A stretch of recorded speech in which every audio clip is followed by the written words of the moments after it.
అసలు పరమాత్మ అంటే ఎవరు? ఆయన్ని ఎట్లా చేరుకోవాలి అనే అన్వేషణ కేవలం మన దేశంలోనే, మన మతంలోనే కాదు, దాదాపు అన్ని మతాల్లో కూడా ఉంది. కానీ ఎక్కువ మతాలు దాన్ని సక్సెస్‌గా మీట్ కాలేకపోయాయి. అలాగే ఇతర దేశాల్లో శాస్త్రవేత్తలు కూడా నిరంతరం ఆహ్, అంతు పట్టనటువంటి, అంతు చిక్కనటువంటి, అతీతమైనటువంటి శక్తి ఏదో ఒకటి ఉంది.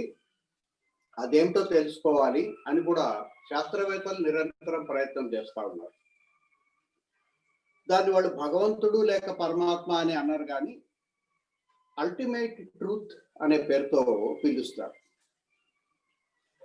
మామూలు ప్రాపంచికంగా అనేక సత్యాలు ఉంటాయి.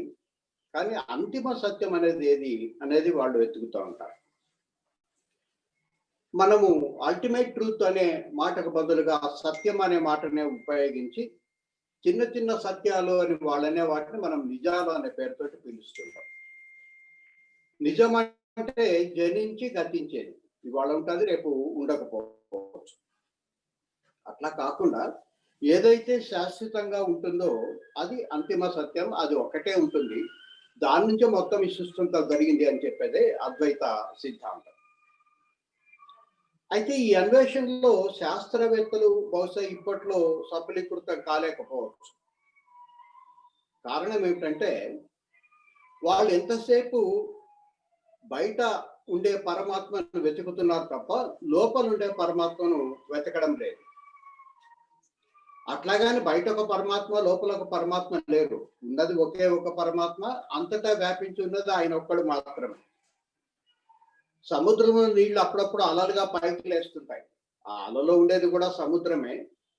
బహుశా అల నేను వేరు, సముద్రం వేరు అనుకుంటుంది. కొంతసేపటికి మళ్ళీ సముద్రంలో అది లీనం అవుతా ఉంటుంది. కానీ పరమాత్మ అంతటా వ్యాపించి ఉండినప్పటికీ బయట వెతకడం చాలా కష్టం. బయట వెతకాలంటే మన పంచేంద్రియాలని ఉపయోగిస్తాం.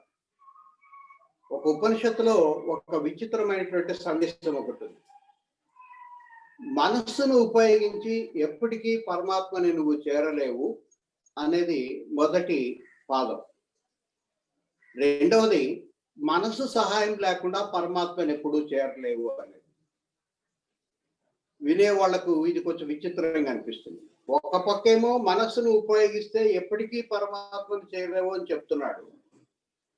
ఇంకొక పక్క మనసు సహాయం లేకపోతే పరమాత్మ లభ్యం కాడు అంటున్నాడు అని మనకు అర్థం కానిటువంటి అంశం. కానీ కొంచెం జాగ్రత్తగా కనుక ఆలోచించినట్లయితే మనస్సును ఉపయోగించకూడదు, కానీ మనసును ఉపయోగించకుండా పక్కకు పెట్టగలిగినట్లయితే ఆ సహాయంతో మన పరమాత్మని సందర్శించవచ్చు అని చెప్పేస్తాం. అందుకనే బహిర్ముఖంగా మనం పరమాత్మని ఎత్తుకున్నప్పుడు మనసును ఉపయోగిస్తూ ఉంటాం. ఆ మనసు ఆధీనంలో ఉండేటువంటి పంచేంద్రియాల సహాయంతో పరమాత్మను వెతుకుతూ ఉంటాం.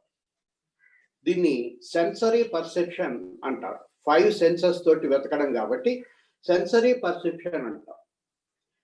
కానీ పరమాత్మ ఈ సెన్సరీ పర్సెప్షన్ కు లేక మనసును ఉపయోగించినప్పుడు అంతుపట్టడం కష్టం. అవి ఉపయోగించకుండా ఉండినప్పుడు అంటే నాన్ సెన్సరీ పర్సెప్షన్ లో మాత్రమే పరమాత్మ లభ్యమవుతాడు. అంటే అంతర్ముఖం అయినప్పుడు మాత్రమే పరమాత్మ లభ్యమవుతాడు. ఇతర దేశాల్లో శాస్త్రవేత్తలు ఎట్లయితే ప్రయత్నం చేస్తున్నారో మన దేశంలో కూడా శాస్త్రవేత్తలు అటువంటి ప్రయత్నమే చేసి అంతర్ముఖమై అసలు సత్యాన్ని కనుక్కోగలిగినారు. వాళ్ళు కళ్ళతో వీక్షించకుండా మనోనేత్రంతో వీక్షించినారు లేక రూక్షించినారు కాబట్టి వాళ్ళని ఋషులు అంటారు. నిజానికి మన ఋషులందరూ కూడా శాస్త్రవేత్తలే.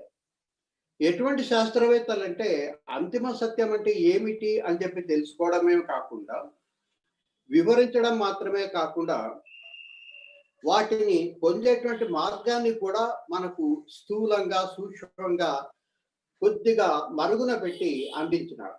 అంటే అర్హులకు మాత్రమే అది అందాలని ఉద్దేశం చేత ఈ రకమైన ఏర్పాటుని మన ఋషులు నిరంతరం చేస్తూ ఉంటారు. స్వామి వివేకానంద అప్పుడప్పుడు ఒక మాటను ఎప్పుడు ఉపన్యాసాల్లో ఉపయోగిస్తూ ఉంటాడు. అదేంటంటే పాశ్చాత్య దేశాల్లో సైన్స్ అభివృద్ధి చెందిన కొద్దీ వైదిక ధర్మం యొక్క గొప్పతనం ఏమిటనేది క్రమక్రమంగా ప్రపంచానికి తెలిసిపోతుంది. అంతవరకు పట్టాలి. ఆ సైన్స్ ఒకరోజు పెరిగి పెరిగి దానికంటే గొప్ప సైన్స్ భారతదేశంలో ఉంది, లేక హిందూ మతంలో ఉంది, వైదిక ధర్మంలో ఉంది అన్న సంగతి గ్రహించిన రోజు వాళ్ళే ప్రపంచానికి చెప్పడం మొదలు పెడతారు. అప్పుడు కానీ మనం అర్థం చేసుకోము. మన వాళ్ళు చెప్పే మాటలు ఎప్పుడు కూడా మనసుకి ఎక్కువ. ఆ ఇతర దేశాల నుంచి వచ్చిన వాళ్ళకి చెప్పే మాటలు మాత్రమే తీయగా ఉంటాయని చెప్పి అతను హెచ్చరిస్తూ వచ్చినాడు. సాధారణంగా ఇప్పుడు ప్రతి స్మార్ట్ ఫోన్ లో కూడా గూగుల్ మ్యాప్స్ అనేటువంటి అప్లికేషన్ తప్పనిసరిగా ఉంటుంది. ఏదైనా ఒక కొత్త ప్రదేశానికి పోయినట్లయితే, లేక తెలిసిన ఊరైనా ఏదైనా ఒక మారుమూల ఉండేటువంటి ఒక వీధిలో స్నేహితుడిని కనుక్కోవాలంటే దారిలో నిలబడి వాళ్ళని వీళ్ళని అడగడానికి బదులు ఒక్కసారి కనుక తన లొకేషన్ అతను షేర్ చేసినట్లయితే మనం ఎవరి సహాయం లేకుండా అది ఇచ్చేటువంటి డైరెక్షన్స్ తోటి గూగుల్ మ్యాప్స్ సహాయంతో క్షేమంగా ఆ ఇంటి దగ్గరికి, లేక ఆ ప్రాంతానికి, లేక ఆ ఊరికి చేరుకోవడానికి సులభతరం అవుతుంది. అందుకని ప్రతి ఒక్కరు గూగుల్ మ్యాప్స్ తప్పనిసరిగా ఈ రోజుల్లో ఉపయోగిస్తుంటారు. అయితే ఈ గూగుల్ మ్యాప్స్ తయారు చేయడానికంటే ముందు ప్రపంచంలోని ప్రతి దేశంలోని ప్రతి ప్రాంతాన్ని ఒక నిర్ణీతమైన పరిమాణంలో తీసుకొని వాటన్నిటిని ఫోటోలు తీసి తర్వాత వాటన్నిటిని జాయిన్ చేయడం జరిగింది. ఇట్లా గూగుల్ మ్యాప్స్ తయారు చేసేటప్పుడు ఒక అద్భుతమైన విషయాన్ని భారతదేశంలో శాస్త్రవేత్తలు కనుక్కున్నారు. మన వాళ్ళు కాదు, ఇతర దేశస్తులు ఆ గూగుల్ మ్యాప్స్ తయారు చేసిన వాళ్ళు కనుక్కున్నారు. అదేంటంటే భారతదేశంలో 7 శివలింగాలు లేక 7 శివాలయాలు ఒకే ఒక సరళ రేఖ మీద వెంట్రుక వాసి తేడా లేకుండా ఉన్నాయి అని సంగతి తెలుసుకున్నారు. అది 0 నుంచి కనుక లెక్క కట్టినట్లయితే తూర్పుకి 79 డిగ్రీల లాంగిట్యూడ్ ఉండేటువంటి రేఖ మీద, సరళ రేఖ మీద 7 శివాలయాలు ఉన్నాయి. కాఠ్మండూలో కేదార్నాథ్ ఆలయం, కొంచెం కిందకు వచ్చినట్టు తెలంగాణలో కాళేశ్వర ఆలయం, ఆంధ్రప్రదేశ్లో శ్రీకాళహస్తిలో వాయులింగము, ఇంకా కిందకు వస్తే తమిళనాడులోన చిదంబరేశ్వరంలో ఆకాశలింగము, జంబుకేశ్వరంలో జలలింగము, కంచిలో భూలింగము, రామేశ్వరంలో రామేశ్వర ఆలయం. ఈ 7 ఆలయాలు 1, 2, 3, 4, 5, 6, 7 శివాలయాలు ఒకే ఒక వరుసలో వెంట్రుక వాసి తేడా లేకుండా నిర్మింపబడినాయి అన్న అద్భుతమైన సంగతిని వాడు తెలుసుకున్నారు. అంతేకాదు, మనం జ్యోతిర్లింగాలు అని 12 జ్యోతిర్లింగాలు అని ఒక 12 జ్యోతిర్లింగాన్ని ప్రఖ్యాతిగా పెట్టుకుంటాం. వాటిని కూడా ఒక క్రమమైన పద్ధతిలో ఏర్పాటు చేసినాడు. వాటన్నిటినీ కలుపుతూ ఒక రేఖను కనుక గీచినట్లయితే అది శంఖం యొక్క ఆకారాన్ని తీసుకుంటుంది.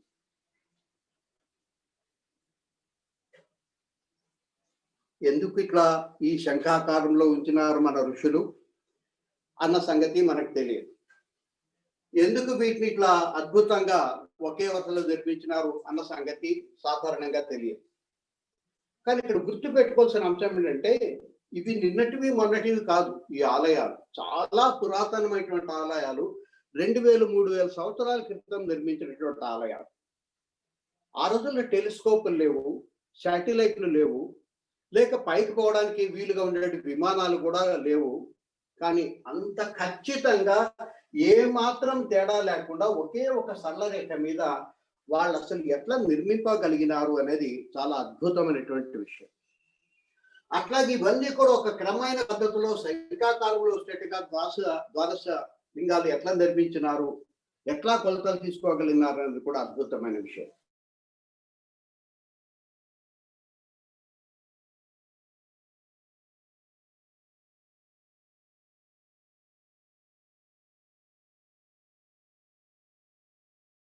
ఒక సంగతి సులభంగా అర్థమవుతుంది.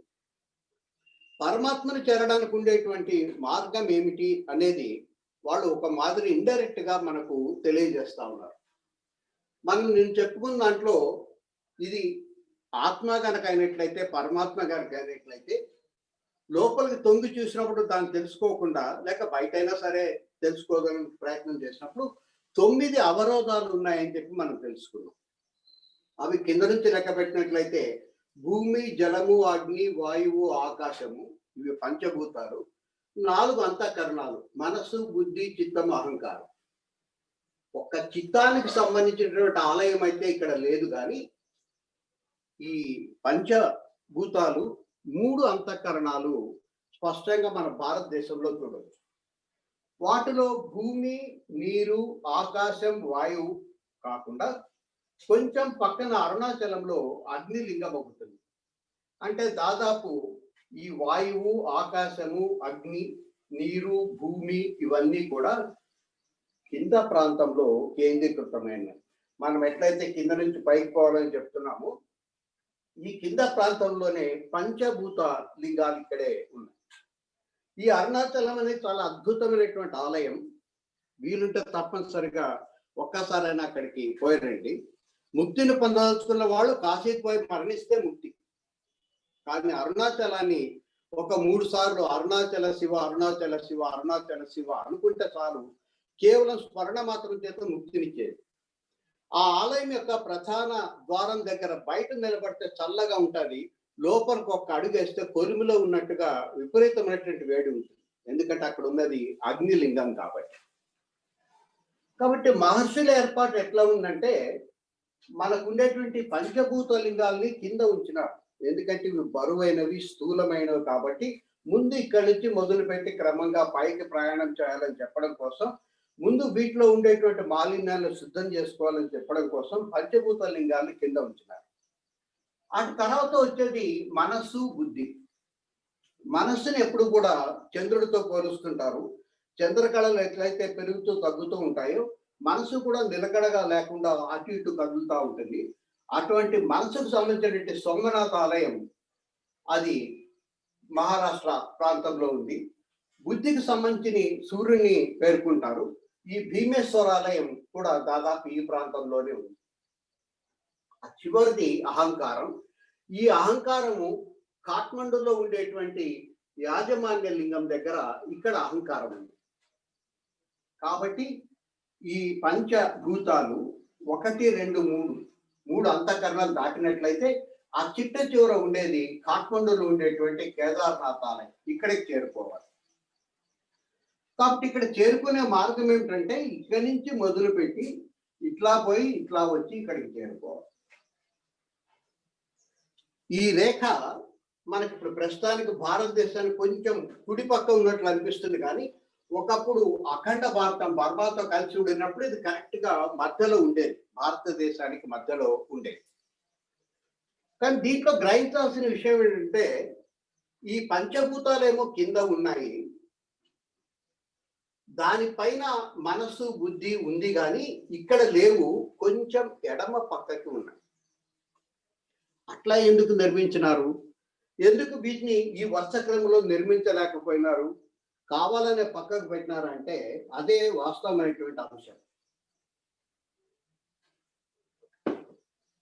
నిన్న మనం మెదడును గురించి తెలుసుకుంటూ, మన మెదడు 2 భాగాలుగా ఉంటుందని, దాంట్లో ఈ కుడివైపు ఉండే భాగమేమో ప్రస్తుత కాలానికి చెందినది, ఎడం వైపు ఉండే భాగమేమో అది భూత భవిష్యత్తులకు చెందినది.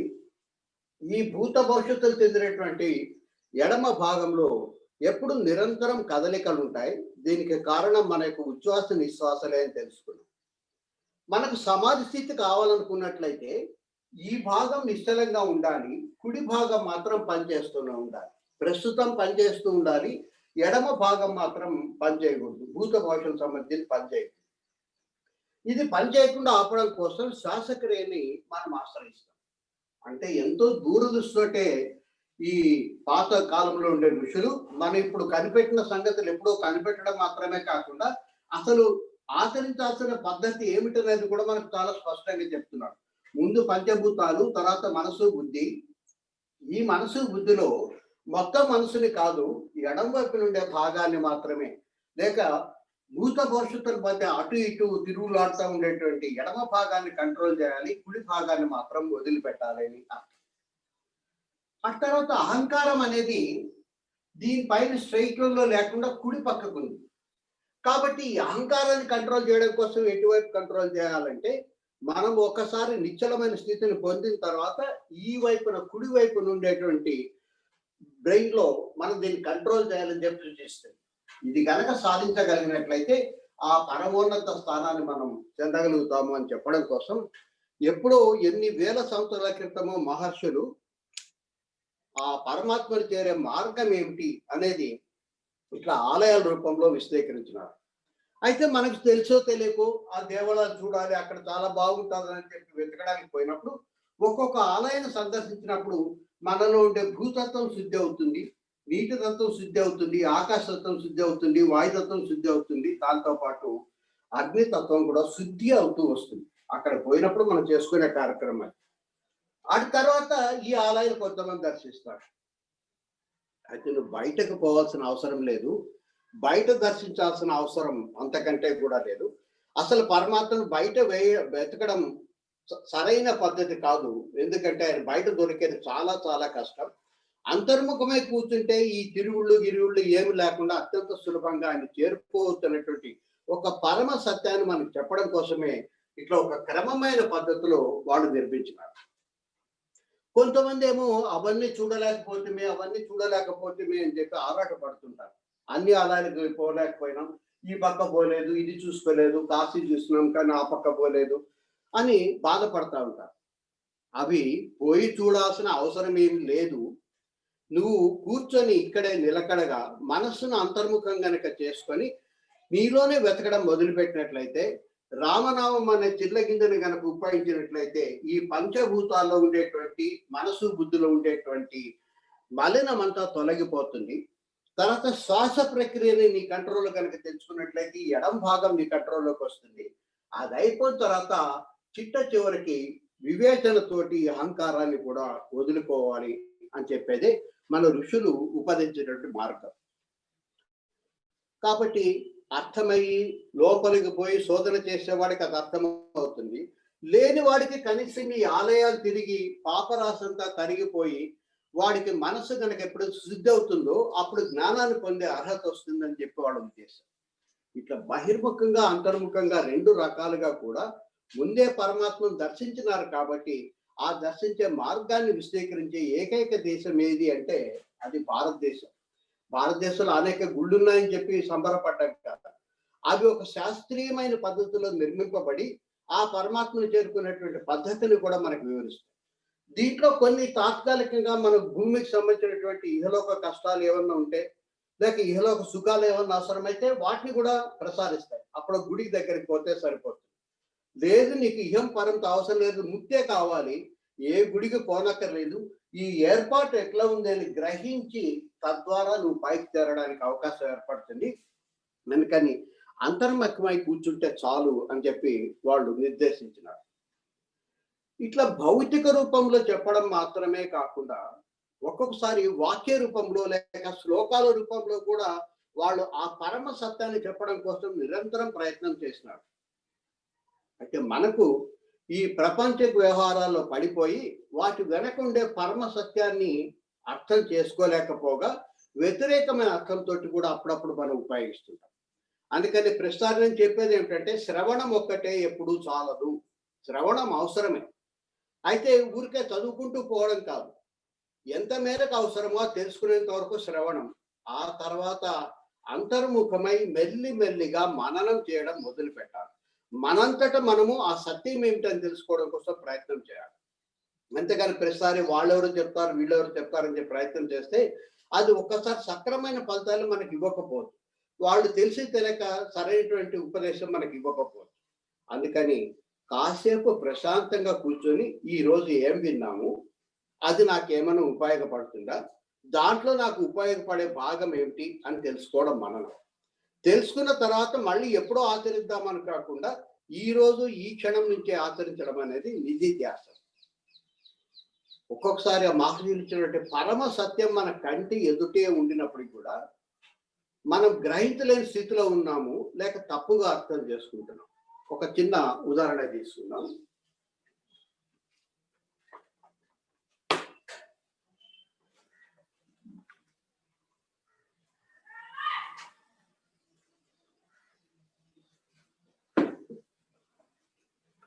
మీకందరికీ బాగా పరిచయం ఉన్నటువంటి శ్లోకం ఇది. ప్రార్థన. అసతోమ సద్గమయ, తమసోమ జ్యోతిర్గమయ, మృత్యోర్మ అమృతం గమయ. దాదాపు ప్రతి ఆధ్యాత్మిక కార్యక్రమంలో తప్పనిసరిగా ముందో వెనకో దీన్ని తప్పనిసరిగా ఉచ్చరించాలి.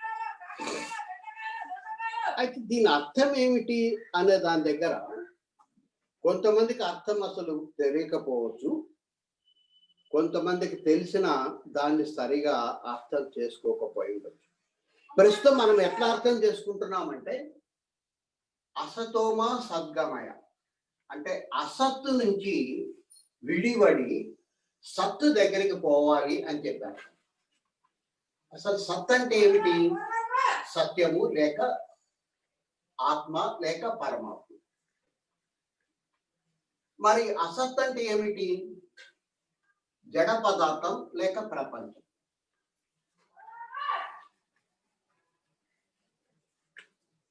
కాబట్టి ప్రస్తుతం మనం ఏం అర్థం చేసుకుంటున్నామంటే ఈ అసత్తును వదిలిపెట్టి, ఈ జడ పదార్థాన్ని వదిలిపెట్టి పరమాత్మ దగ్గర చేరుకోవడానికి ప్రయత్నం చేయాలి. అంతేగాని ఈ ప్రపంచంలోనే చస్తూ పుడుతూ అనేక జన్మలు ఎత్తడం కాదు ముక్తి అంటే. ఈ ప్రపంచాన్ని వదిలేసి శాశ్వతమైన సంతోషాన్ని ఇచ్చే పరమాత్మను చేరుకోవడం కోసం ప్రయత్నం చేయాలి. అందుకని అటువంటి శక్తిని మాకు ఇవ్వు తండ్రి అని చెప్పి మనం ప్రార్థన చేస్తున్నాం. అసత్తు నుంచి మమ్మల్ని సత్తు దగ్గరికి తీసుకొని పో అని అడుగుతుంది. ప్రస్తుతం మన ఉద్దేశం సత్తుకి అసత్ అనేది వ్యతిరేకమైనటువంటి పదం. ఎందుకంటే సత్లో చేరుకోవాలంటే ముందు అసత్తును వదిలిపెట్టాలి. కాబట్టి ఈ అసత్తు సత్తు లేక ఈ చైతన్యము ఈ జడము పరస్పరం విరుద్ధమైన అంశాలు అని చెప్పి మనం అనుకుంటాం. కాబట్టి మన ఉద్దేశం ఏమిటంటే దీన్ని వదిలేసి అవతలికి మనం పోవాలి. అంటే ఈ రెండింటి మధ్య పరస్పరం వైరుధ్యం ఉంది లేక కాంపిటేటివ్ రిలేషన్షిప్ ఉంది అని చెప్పి మనం అనుకుంటాం. అట్లాగే రెండో పదం చూడండి, తమసోమ జ్యోతిర్గమయ. తమస్సు అంటే చీకటి. ఈ చీకటిని పోగొట్టి జ్యోతి వైపు ప్రయాణం చేయనించండి. ఈ చీకటికి వెలుతురికి పరస్పరం వ్యతిరేకమైన అంశాలు. ప్రస్తుతం మనం ఇక్కడ చీకటిలో ఉన్నాము. ఈ చీకటిని వదిలిపెట్టి జ్యోతి వైపు ప్రయాణం చేయాలి అని చెప్పి రెండో పదాన్ని అర్థం చేసుకుంటాం. మూడవది మృత్యోర్మ అమృతం గమయ. మృత్యు అంటే చనిపోవడం, అమృతం అంటే మృత్యు లేకుండా ఉండడం. కాబట్టి చనిపోయే స్థితి నుంచి విడిపడి బయటపడి చావులేటువంటి స్థితిని మనం చేరుకోవాలి అని చెప్పి భావిస్తున్నాం. ఇది దాదాపుగా స్థూలంగా అందరూ అంగీకరించేటువంటి వివరణ. అసత్తు నుంచి జడం నుంచి చైతన్యం వైపు, అసత్తు నుంచి సత్ వైపు మనం పోవాలి. చీకట్లోంచి వెలుతురులోకి పోవాలి. మృత్యువు నుంచి మృత్యువు లేని స్థితిని మనం చేరుకోవాలి అని ప్రార్థన చేస్తూ ఉంటాం. లేక ఈ మూడు పదాల్లో కూడా మూడు పరస్పర వైరుధ్యమైనటువంటి అంశాలు మనం తీసుకున్నాం. అసత్తు సత్తు, చీకటి వెలుతురు, మృత్యువు లేని స్థితి. ఇవి పరస్పరం విరుద్ధమైన అంశాలు అని చెప్పి మనం ఇప్పటి వరకు భావిస్తున్నాం. కానీ కొంచెము వివేచన చేసి లోతుగా పోయి ఆలోచించడం మొదలు పెడదాం. అసత్తు అంటే ఏమిటంటే ఈ ప్రపంచం లేక జడ పదార్థం. వాస్తవానికి శరీరం అంతా కూడా జడ పదార్థమే. ఇంతవరకు చెప్పినట్టుగా ఈ పంచభూతాలతో తయారైన స్థూల శరీరము జడమే. మనస్సు, బుద్ధి, చిత్తము, అహంకారం అనేటువంటి 4 అంతఃకరణాలు కూడా జడ పదార్థాలు. కేవలం ఇక్కడ చైతన్యం అనేది ఒకటి ఉండడం వల్ల ఈ జడ పదార్థాలన్నీ పనిచేస్తున్నాయి తప్ప అవి లేకపోతే ఇవి పనిచేయవు. మనం పరమాత్మను చేరుకోవాలి, ఈ జడంలోనే పట్టుకొని ఉండకూడదు అని దీని యొక్క పై చెప్పేటువంటి అర్థం. కానీ పరమాత్మను పట్టుకోవాలంటే ఆసనాలు వేయాలి, ప్రాణాయామాలు చేయాలి, భజనలు చేయాలి, పూజలు చేయాలి, పుణ్యక్షేత్రాలు సందర్శించాలి. ఇవన్నీ దేంతో చేయగలుగుతాం మనము? ఈ శరీరంతోనే. అది కూడా వయసులో ఉన్నప్పుడే. వృద్ధాప్యం వచ్చిన తర్వాత ఈ శరీరంతో మనం ఏమీ చేయలేం. కాబట్టి ఇక్కడ అసత్తుకి సత్తు వ్యతిరేకమైనది ఏం కాదు. ఈ అసత్తుని అంటే శరీరాన్ని ఉపయోగించి దీని సహాయంతో పరమాత్మని చేరుకోవాలని అర్థం. ఇంతవరకు సత్తుకి అసత్తుకి మధ్య కాంపిటేటివ్ రిలేషన్ ఉంది అని మనం అనుకున్నాం, అంటే పరస్పర విరుద్ధమైనటువంటి అంశాలు అనుకున్నాం.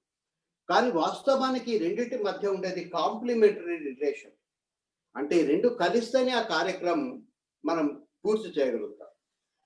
పెన్నుకి పెన్సిల్కి మధ్య ఉండేటువంటి సంబంధం కాంపిటేటివ్ రిలేషన్.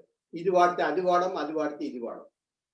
కానీ కాఫీ తయారు చేసుకోవాలంటే కాఫీ పొడి, దాంతోపాటు పాలు, పంచదార, ఈ మూడింటి మధ్య ఉండేది కాంప్లిమెంటరీ రిలేషన్ లేక సహ సంబంధం. అది కాబట్టి ఇక్కడ అర్థం ఏంటంటే అసత్తు లేక శరీరాన్ని ఉపయోగించుకొని సత్తుని చేరుకోవాలి.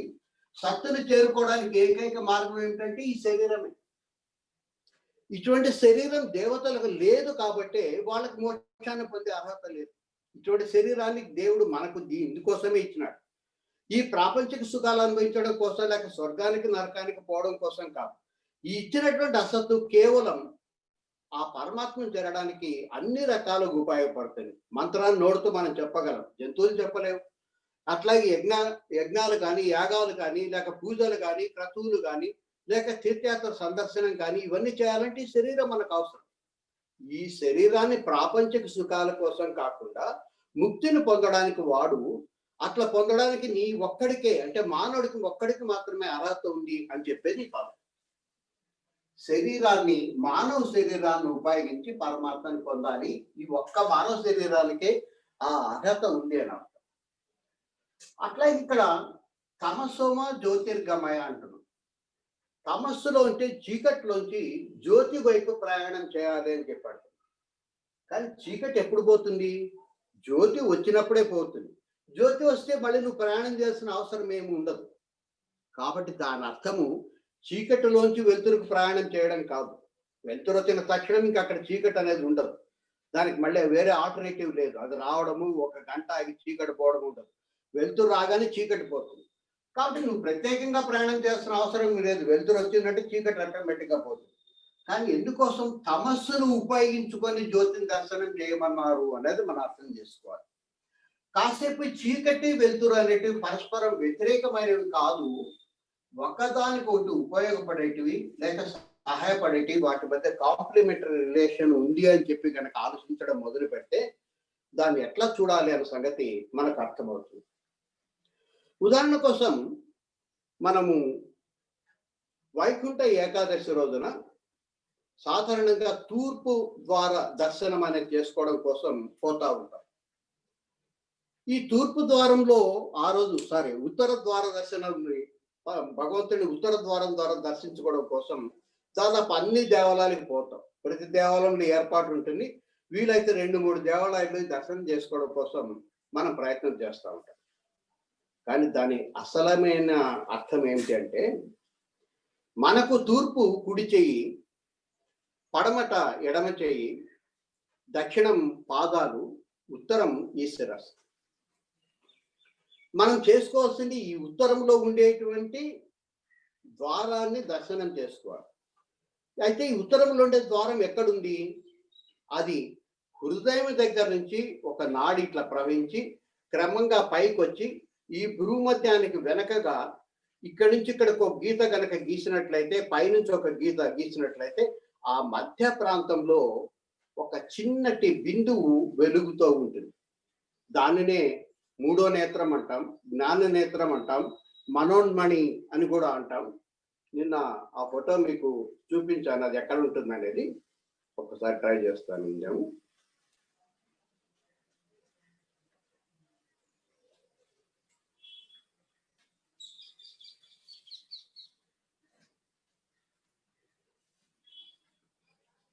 ఇది ఆ వెలుగుతున్నటువంటి వెలుతురు ఏదైతే ఉందో దాన్ని మనోన్మణి అంటారు.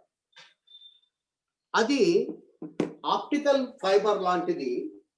హృదయ నాడి దగ్గర నుంచి క్రమంగా పైకి వచ్చి అక్కడ వెలుగుతూ ఉంటుంది.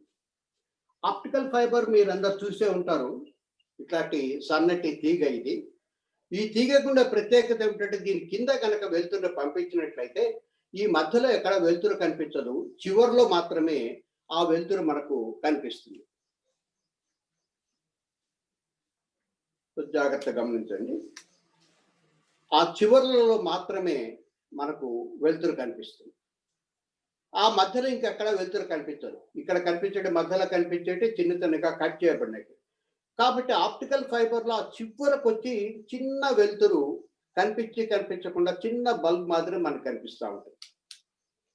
అట్లాగే ఈ హృదయం దగ్గర నుంచి ఆ శక్తి ఇక్కడికి ప్రవహించి ఆప్టికల్ ఫైబర్లో ప్రవహించి ఇక్కడ చిన్నగా వెలుగుతూ ఉంటుంది. అది మామూలు మన కన్ను మాదిరిగానే ఉంటుంది. దానికి రెటీనా ఉంటుంది. లోపల అవసరమైనటువంటి బొమ్మని తల్లకిందులుగా చేసే ఏర్పాటు దానికి ఉంటుంది. కానీ దాని ప్రత్యేకత ఏమిటంటే ఈ రెండు కళ్ళు పనిచేయనప్పుడు మాత్రమే అది పనిచేస్తుంది. కాబట్టి అంతర్ముఖమైనప్పుడు ఈ మూడో నేత్రం తెరుచుకుంటుంది. ఇతర దేశాల్లో ఉండేటువంటి శాస్త్రవేత్తలు ఎప్పుడు కళ్ళు తెరుచుకొని ప్రయత్నం చేస్తా ఉన్నారు బయట. కానీ లోపల ఉండే పరమాత్మ లోపల కూడా ఉన్నాడు కాబట్టి ఆయన ఎతకాలనుకున్నట్లయితే కళ్ళు మూసుకొని మనం ప్రయత్నం చేయాలి. మనకు ఎప్పుడైతే చీకటి పడుతుందో ఆ చీకటి పడిన సంగతి ఆ లోపల ఉండేటువంటి ఆ చిన్న బుడిప లాంటి వెలుతురికి తెలిసి వెంటనే ఈ మెదడుకు పంపించే ఎలక్ట్రికల్ సప్లై అంతా కూడా షట్ డౌన్ చేస్తుంది. మళ్ళీ పొద్దున తెల్లవారగానే ఇక్కడ కాంతి పడినప్పుడు ఈ కాంతి కొంచెం దానికి చేరి తెల్లారిందని గ్రహించి మళ్ళీ ఈ రెండు పక్కన ఉండే మెదడుకి మళ్ళీ ఎలక్ట్రికల్ సప్లై అనేది ఆన్ చేస్తూ ఉంటుంది. ఆ పనిని అది నిరంతరం నిర్వహిస్తూ ఉంటుంది. అందుకే కొంతమంది గదిలో కనుక కొద్దిపాటి వెలుతురు నిద్ర పట్టదు. ఎందుకంటే అక్కడికి వాళ్ళ సున్నితంగా ఉంది కాబట్టి అక్కడికి వెలుతురు చేస్తుండడం వల్ల అది పడుకోవడానికి అనుమతినివ్వదు చీకటి పడినప్పుడు మాత్రం.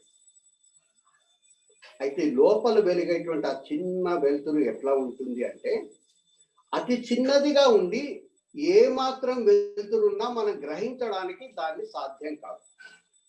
అప్పుడప్పుడు మీరు మిడుగురు పురుగులను చూసి ఉంటారు.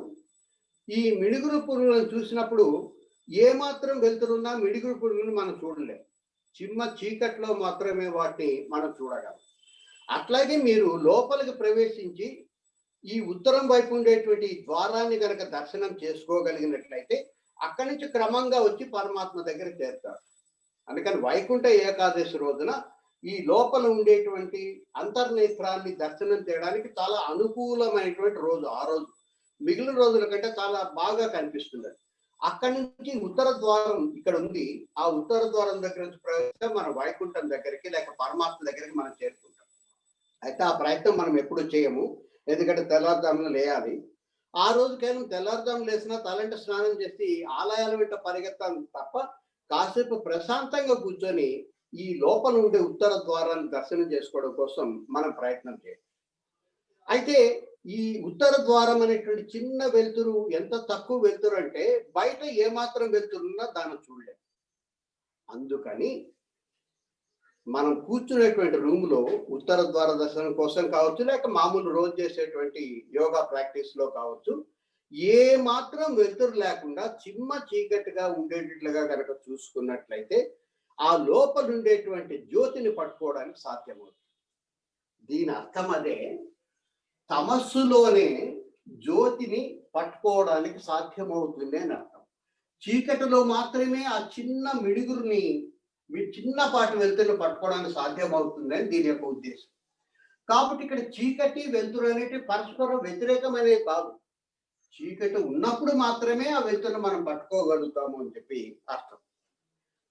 అందువల్ల మనం ప్రాక్టీస్ చేసేటప్పుడు వీలైనంత వరకు ధ్యానానికి కనుక కూర్చుంటే బాగా విశాలంగా ఉండేటువంటి కాదు, వీలైనంత చిన్న రూమ్ లో రోజు ఒకే రూము ఒకే చోట ఒకే టైంలో వీలైనంత వరకు తూర్పు కానీ ఉత్తరం వైపు కానీ కూర్చొని చీకటిలో కనుక కూర్చొని మెల్లిగా లోపలికి మనసును కేంద్రీకరించడం కనుక మొదలు పెడితే కొద్ది రోజుల ప్రయత్నం తర్వాత ఈ భూమధ్యానికి వెనక ఉండేటువంటి ఆ చిన్న జ్యోతి కనిపించడం మొదలవుతుంది. అదే ఉత్తర ద్వారం. అక్కడ దొరికిందంటే మనం క్రమంగా లోపలికి పోవడానికి వీలవుతుంది. వెంటనే పోతామని అర్థం కాదు, కానీ ముందు ద్వారం అనేది దొరకాలి. కోటలోకి ప్రవేశించాలంటే ఎక్కడ ఎంట్రన్స్ ఉందనేది మనకు దొరకాలి.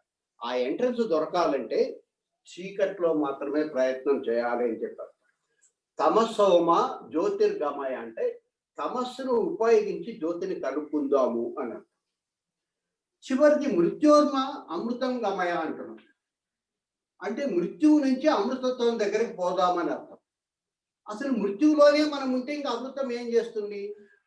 లేక మృత్యుని వాడుకొని మనం అమృతాన్ని ఏమన్నా పొందగలమా అనేది కనుక ఒకసారి ఆలోచిస్తే దీని ఉద్దేశం,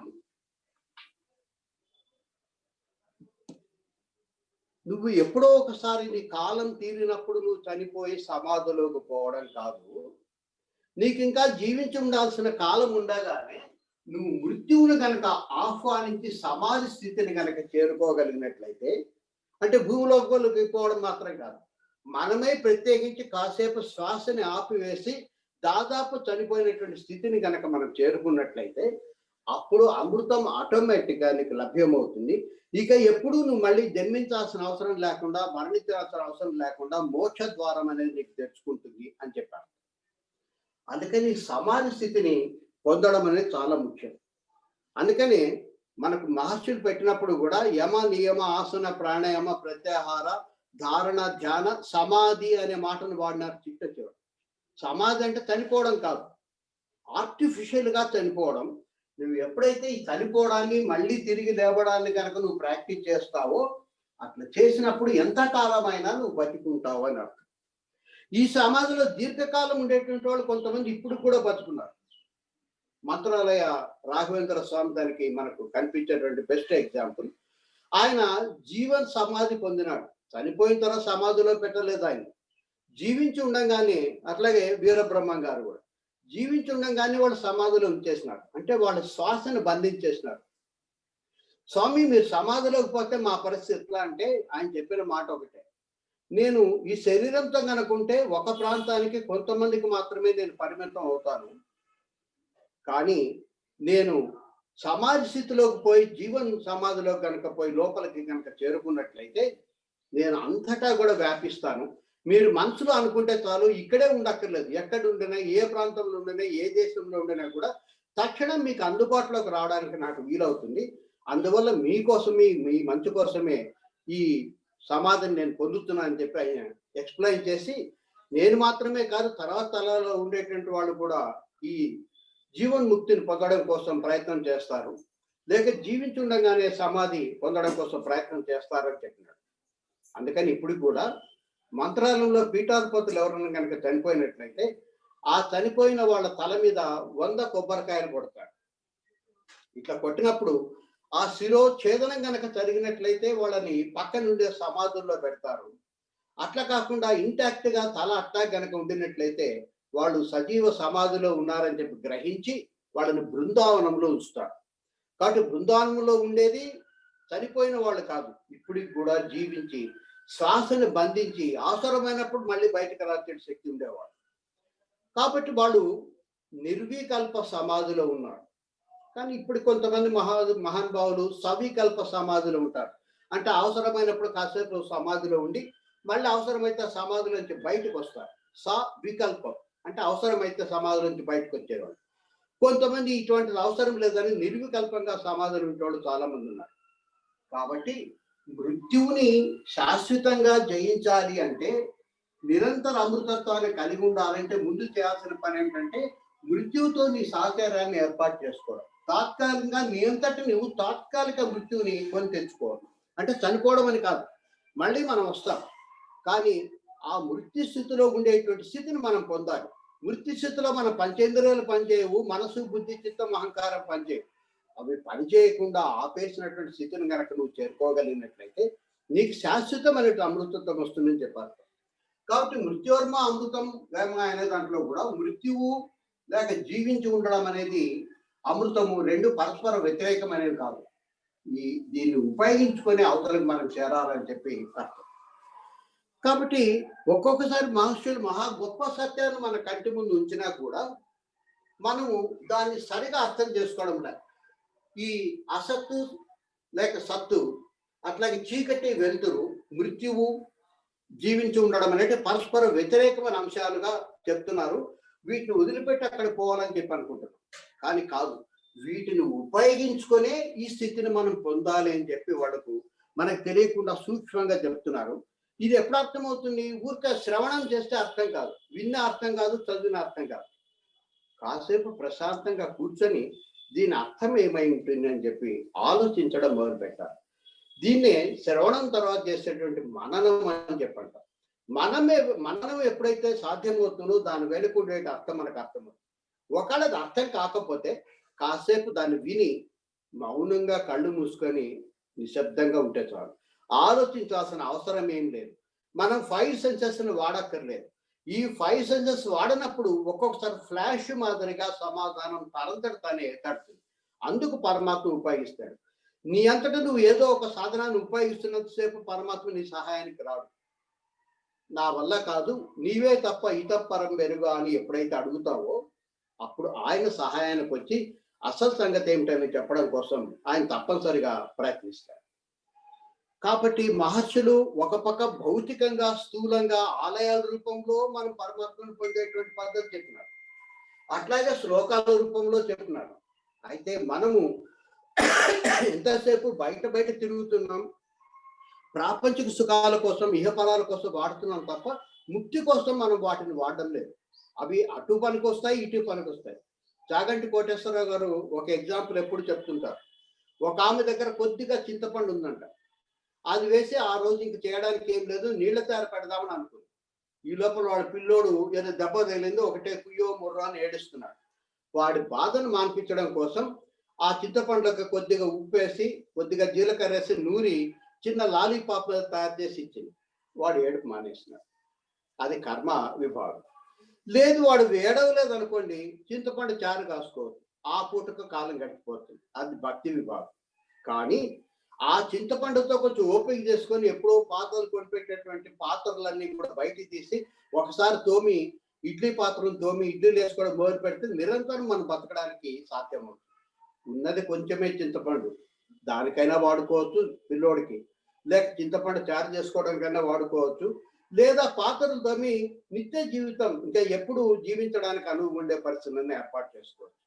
కాబట్టి మనకున్నది ఆ కొద్ది ఇహఫలాల కోసం వాడుకుంటారా లేకపోతే పరమాత్మను చేరడానికి వాడుకుంటారా, అది మీ చేతిలో ఉంది అని చాగంటి కోటేశ్వరరావు చెప్తుంటారు.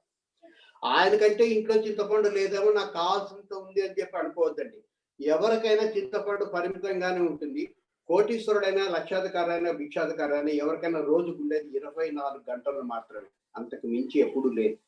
దీంట్లో దాదాపు ఒక 8 గంటల నిద్ర కోసం, సుఖాల కోసం మనం ఖర్చు పెడతాం. తినడం కోసం ఒక 2 గంటలు ఖర్చు పెడతాం. తిరగడం కోసం, కబుర్లు చెప్పుకోవడం కోసం ఒక 2 గంటలు ఖర్చు పెడతాం. నిజంగా పరమాత్మ మీద మనం దృష్టి ఉంచింది ఎప్పుడు అనేది జాగ్రత్తగా ఆలోచించాలి. పరమాత్మను చేరడం నిజంగా చాలా సులభమైన మార్గం. చేసే ప్రతి పనిలోనూ, చేసేటువంటి ప్రతి కార్యంలో కూడా, మాట్లాడే ప్రతి మాటలో కూడా అది పరమాత్మది అని అనుకోవడం కనుక మార్చుకోవడం మొదలు పెడితే మొత్తము మనం మేలుకు ఉన్నది, నిద్ర ఉన్నది 24 గంటలు కూడా పరమాత్మ స్వరూపంగా మారిపోతాం. అయితే ఎంతసేపు పరమాత్మ వేరు నేను వేరు అనే భావనలో మనం ఉన్నాం కాబట్టి, ఆయన ఎక్కడో పోయి తెచ్చుకోవాలనేటువంటి భావనలో ఉన్నాం కాబట్టి, మనలోనే ఉన్నాడన్న సంగతి విస్మరిస్తున్నాం కాబట్టి, లేక అవతల వ్యక్తిలో కూడా పరమాత్మ ఉన్నాడన్న సంగతి విస్మరిస్తున్నాం కాబట్టి ఇన్ని రకాలైనటువంటి ఆవేశాలకు మనం లోను కావచ్చు. అందుకని ఎప్పుడైనా సరే శ్రవణంతో పాటు మననం కూడా అవసరం. అటువంటిదే మరొక పరమ సత్యం ఇక్కడ ఉంది. పూర్ణమద పూర్ణమిదం పూర్ణాత్ పూర్ణముదచ్యతే అనేది. అది రేపు చెప్పి అక్కడి నుంచి దీన్ని ఎక్స్ప్లెయిన్ చేసిన తర్వాత రేపు వీలైతే పతంజలి మహర్షి చెప్పిన అష్టాంగ యోగ మార్గాన్ని రేపు మొదలు పెడతాను.